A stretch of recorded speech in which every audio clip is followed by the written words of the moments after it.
Keep Trekking is not just a channel, it's an adventure. So get your boots on and come with us. It's worth the journey. Experience your local landscape. Breathe the air this ancient land has to give us. So let's go.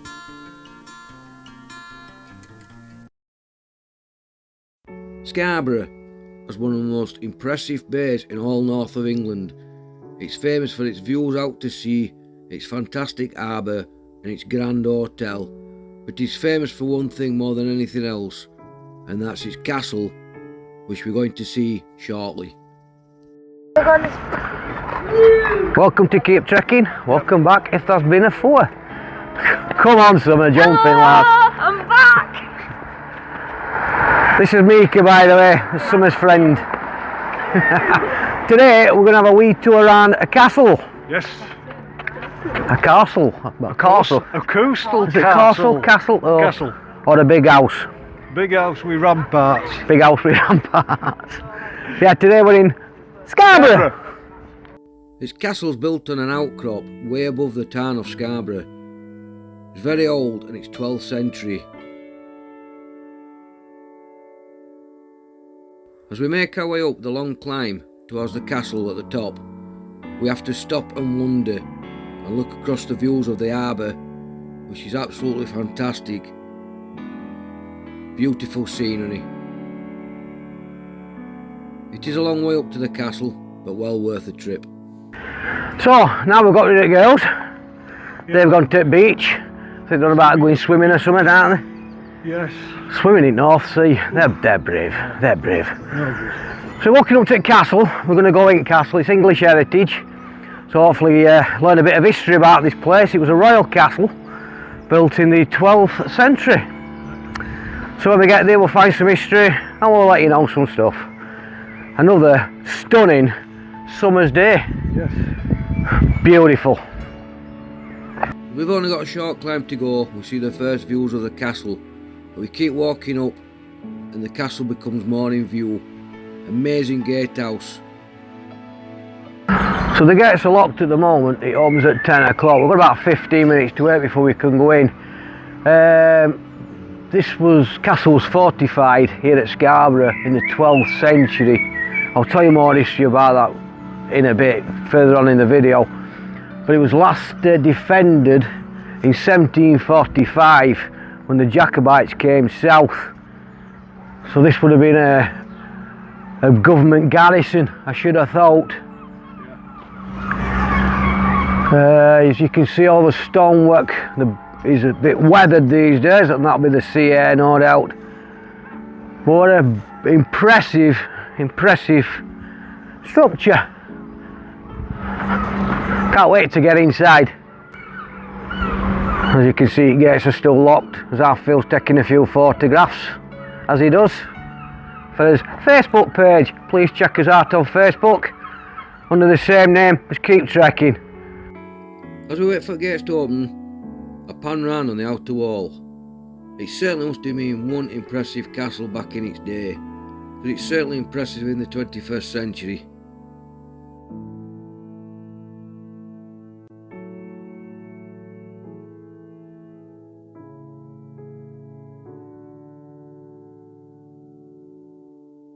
Like I said before, it's a 12th century castle, royal fortress may I add.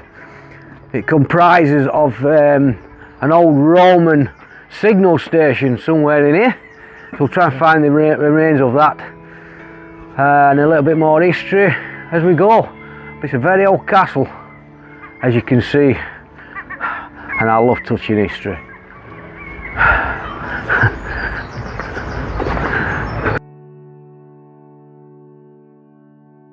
So, we're just going to have a walk up onto the wall here and see what we can see. Wow, what a view. Oh, it's fine. And there you go. Wow. See if you can spot us. I'll go a bit up here. Absolutely stunning What a view. views.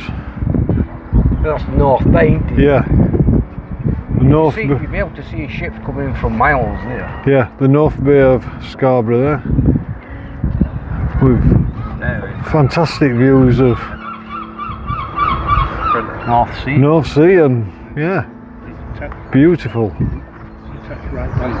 So the Great Keep here is, like I say, 12th century and was started by Henry II.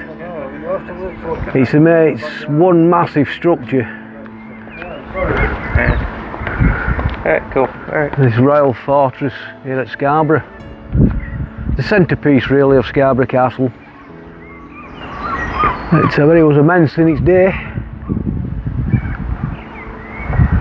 Look at that sky with the sun and the sky split, makes it almost silhouette. Beautiful. As you walk further into the castle, you get some nice information boards. This is telling you a bit about the castle itself. On this site was being inhabited by about 3,000 years. Quite good. A long time.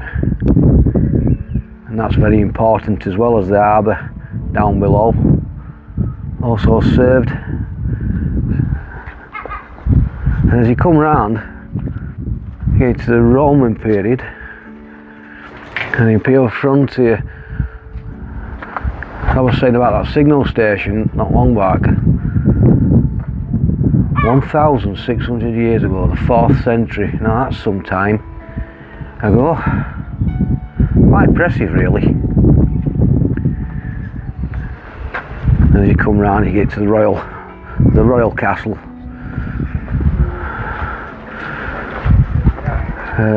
Castle was founded in 1138 by William le Gros, Count of Umail, strong as defences, and command of a good harbour. The castle became one of the most important in the north of England.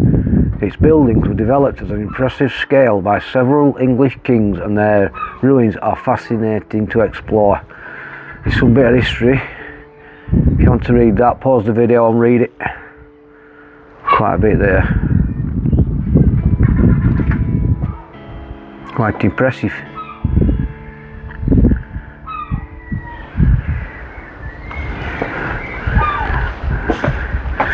And also, this will be the gun batteries. The castle was garrisoned by the parliamentarians after the surrender in 1645 and continued to build its occupation in the 20th century. Its gun batteries commanded Scarborough Harbour and served to protect shipping. There you go, a bit more history for you. A bit to more recent history than the last. But there you go, it's 1746, like I was saying about the Jacobite Rebellion. A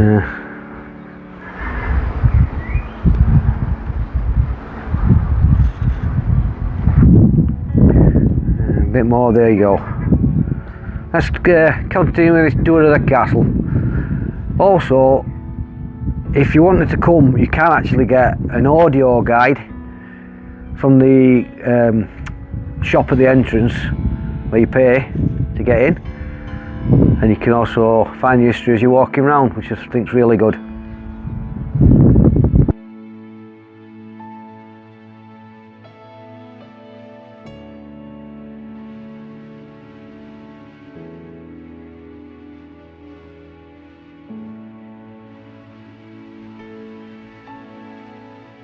For those visiting Scarborough Castle, it also has a toilet block and a little snacks place, but the building you see in front of me is the tea rooms.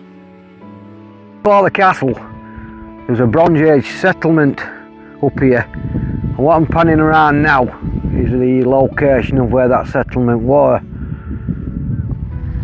A lovely bit of flat land on this rocky outcrop, and as I pan round, you get to the 12th century castle, which some of the Iron Age site would have been under that, but this is where the main part is, what I'm just spanning around for you now. But what we're going to do now is we're going to head down this path where Phil is to the Roman signal station.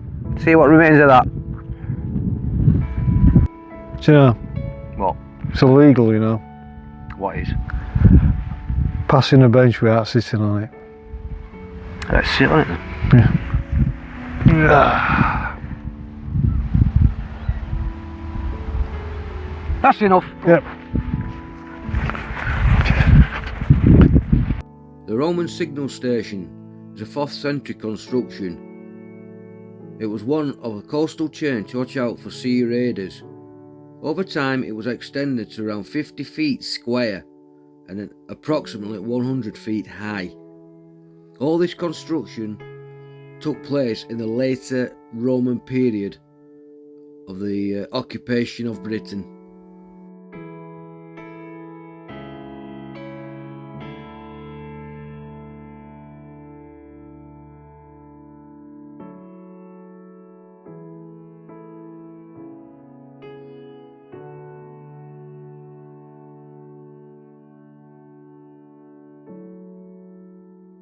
St Mary's Chapel, as it echoes.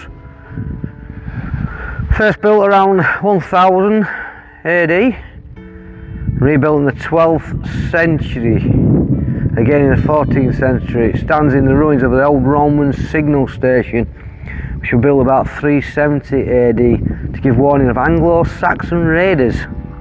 Them damn Anglo-Saxons.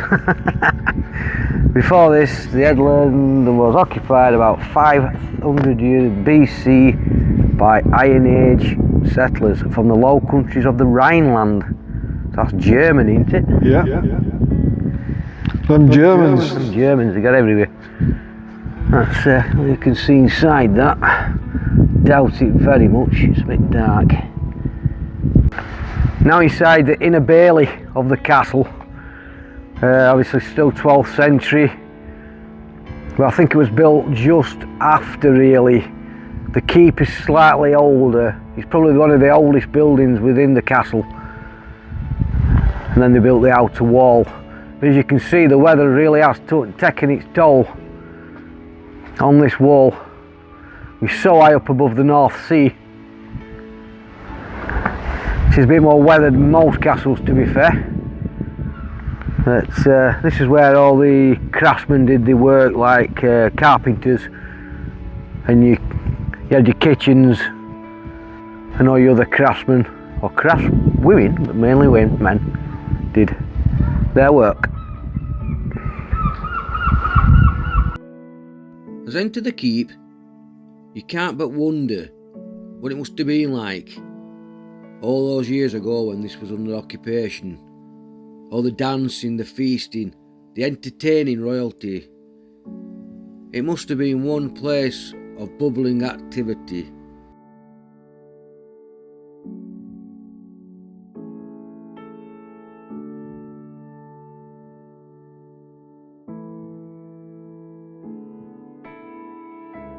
As look up to the top of the keep, you can see the immense size of this building.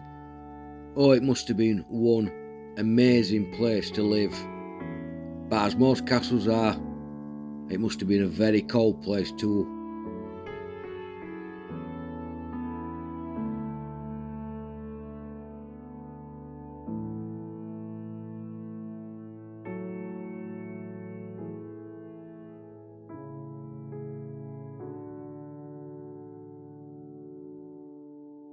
As you span around the castle walls, every so often you would have had a tower. That's just remains of one. As you keep going round, where that wooden stanchion is there, what we're going to go up in a second, that is illustrating where another tower would have been. So it's like really every 50 yards you would have had a tower where they could have a look out, like posts for the garrison. Would have been able to go have a hot drink, get warm.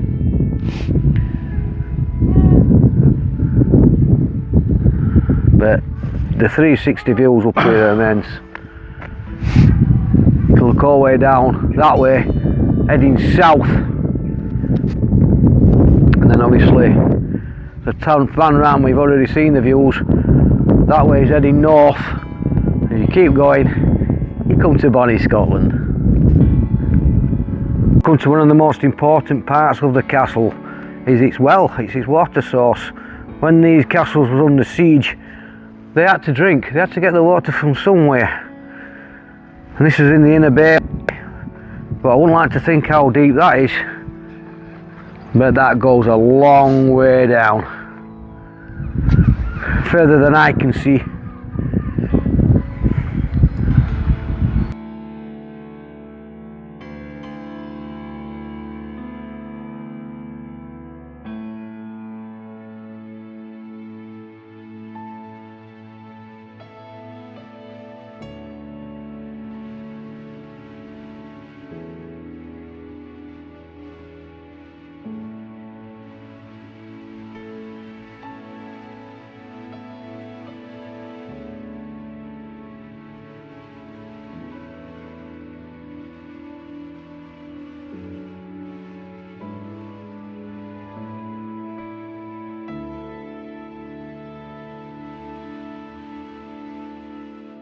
The view from the top of the castle, looking down onto the town of Scarborough today, with impressive red rooftops and the Grand Hotel down there and the big Victorian bridge.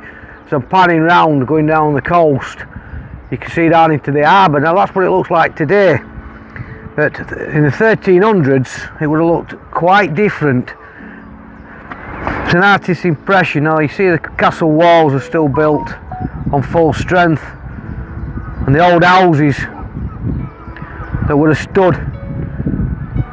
You can see the church is slightly different to the one that looks today. There's a pan up to the modern one, and down in that churchyard is where Anne Bronte is buried, one of the famous sisters of the Brontes. It's a most impressive town, to be fair, that spans from two coastlines really, or two harbours. You've got the South Bay, as you span across the town, past the church, over to the castle, you get into the North Bay. Really is a beautiful place, Scarborough. First World War, Scarborough, and Germans turned up with a battleship, and the inconsiderate people started shelling Scarborough. Not very nice, how dare they, but not very nice. They probably even bombed chip shop. As we're now going to the outer bailey, we come across one of those towers that I was talking about. Approximately every 50 yards away from each other, but this one's a bit more intact than the last one. Quite an impressive structure, as we see more as we walk further down the wall to the end of the cliff. Little of a tree in there. There's a pan back out and follow the wall up.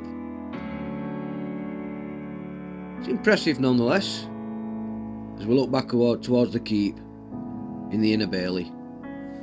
So what I'm looking at now is the curtain wall. I don't know if you can see the curtain wall just in front of the keep. And as I pan round a bit more, you will see the old gateway, one of the gateways out of the castle main keep. If I pan in there a little bit more, you'll see the brickwork. Where is it? Somewhere about there, I think it is, you can see.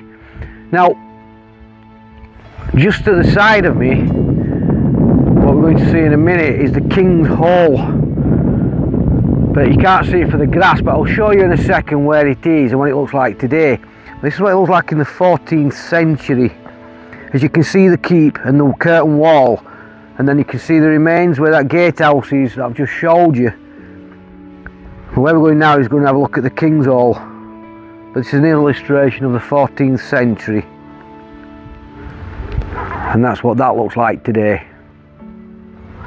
So I've just come at the other side of the grass, and this is what the remains of the King's Hall today. Just basically the footings of it. It's a decent structure, quite nice. It just reminds me of a Roman fort, to be fair. Pretty similar build. So you can see where they got the idea and the designs of how to build things back then. from the Romans. It's quite a decent structure. You've got all little rooms coming off. Pardon me for walking on history, don't usually do that. But I'm right in the middle now of the King's Hall. It's quite a decent. You can see little rooms coming off of the main hall, which I'm actually stood in. Now I don't know what these are for. These are pretty new, but there must be some significance why they're there. If anybody knows, please drop me a comment. Unless they're representing those pillars, possibly where the pillars stood to hold the roof up. Yes, I reckon they probably are. But like I said, these are rooms coming off, and those what I think are pillars is probably be one of those beasties, and that's probably one that remains the most. But yeah, King's Hall. Let's move on. So now I'm looking across to King John's chamber block. That was built in the 13th century. But there was also after that, built in the 19th century, obviously for the garrison, was a brick building, but that's long since gone, and you're just left with the remains of the original King John's chamber block. I'll show you two illustrations, one what that used to look like when it was built, and then one when the 19th century construction was made around it. So I'm just going to pan down to the original one. That's what that used to look like, or illustration of. That's King John's chamber, and that's the brick building of the 19th century. But to be fair, I prefer the original. Definitely prefer the original to that one. That's got no character. King John's as most medieval places, and that's what remains of it today. We'll go and have a quick look.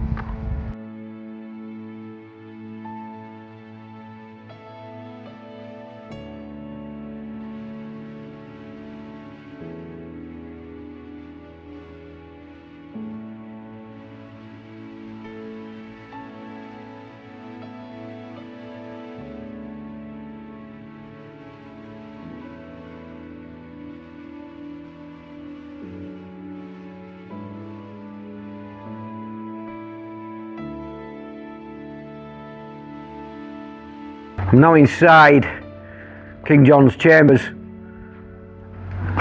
but there's not really much left of what I said was the 19th century. If you look, you can see the red brick which has been added to make smaller windows. I'm not sure about that, but hey ho, I suppose they did it for a reason. But I do prefer the older one, King John's, to be fair. I presume this would have been his private quarters back here. We're now in the Outer Bailey part of the castle, where the chambers and everything would have been, and most of the living quarters would have been.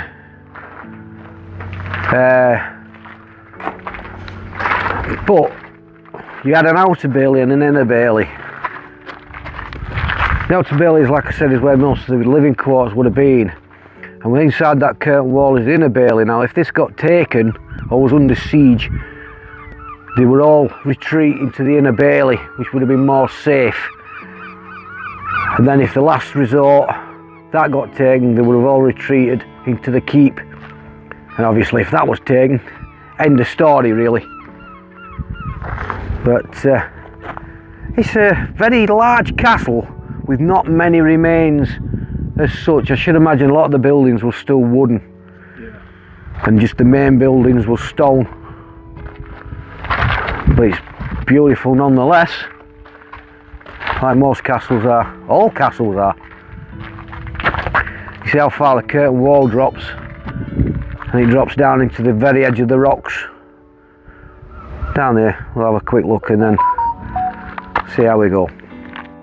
Way a bit further, we come to another tower. As you can see, it's not just us that are taking great interest in these.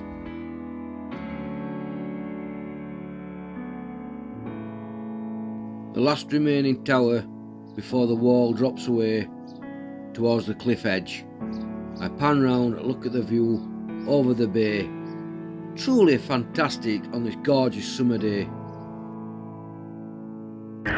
We're at the very edge of the curtain wall now. Just the other side, what you can see is where the drop is. Now a tower used to stand here called Cock Hill Tower, also known as Charles Tower. It stood at the very edge of the cliff, and a guy called George Fox, who was a founder of the Society of Friends, is said to have been imprisoned here. He was held in the castle from 1665 to 1666. Them dates seem to keep popping up. If you remember when we did Eam, 1665 to 1666 is when the plague hit. That is the same date, 1665-66. The Great Fire of London, 1666. That 666 has got to be a significant point in history. They don't say it's the number of the beast for nothing. So this was possibly the entrance to the dungeon, to the Cock Hill Castle. Now, it is Cock Hill, but it's spelled H-Y-L-L. So not H-I-L-L. I wonder if that's an old way of spelling it. Probably. But like I said, that's probably the entrance to it, but at the very, very end of the castle. So we're just going to walk back up now. And if there's anything else we'll see on the way up, we'll point it out. As you can see, that's your inner bailey, with the tower, the keep, and the curtain wall. But even the inner bailey had a moat around it. Actually standing in the outer bailey at the moment. You can see the moat that runs around the inner bailey. That's the Master Gunner's house here at Scarborough Castle. It was built in 1748 and is now the tea rooms. So quite an impressive structure really, but it doesn't fit in with the rest of the castle. But like I say, it's now tea rooms. So in 1645, the English Civil War, or I should say the War of the Three Kingdoms if you come from anywhere else, the outer wall was destroyed, and that's why most of the castle is like it is today. So a lot of cannon and explosions did. As you can see, the damage it did to the outer wall here.